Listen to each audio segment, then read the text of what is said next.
Let's unbox the 4Patriots Solar Go Fridge. So as you can see, the box for this is huge. I'm gonna go ahead and open up the external box here. And here's the box for the actual unit. Let's get that out.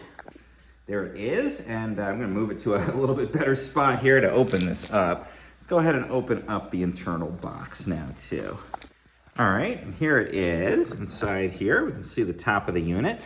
I'm gonna go ahead and pull it out of here, out of this packaging. And there it is. You can see it almost looks like a cooler. And we've got the handle that pops up on here to roll this like a traditional cooler. Even got the wheels down there.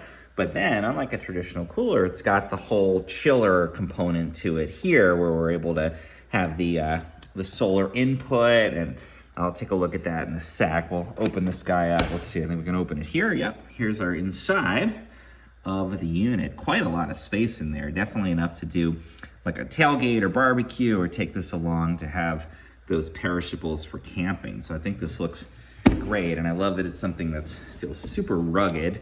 I feel like I could definitely roll this along again with that handle. That just feels like a traditional cooler on there. Look in the box. Did I miss anything? It looks good. That's pretty much what there is to it. So 4Patriots sent this to me to try out. So thanks guys for that.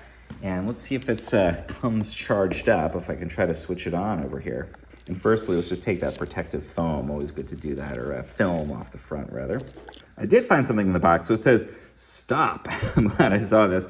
Refrigerant needs to settle before use. Set upright for 8+ hours before charging or using the Solar Go Fridge. So I'm gonna stop trying to switch it on, and I'm gonna let it sit upright.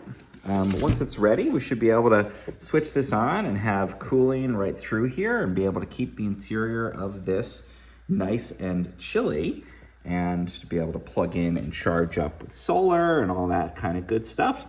So just really a very simple unit in here, and I've got everything I need to start up using this.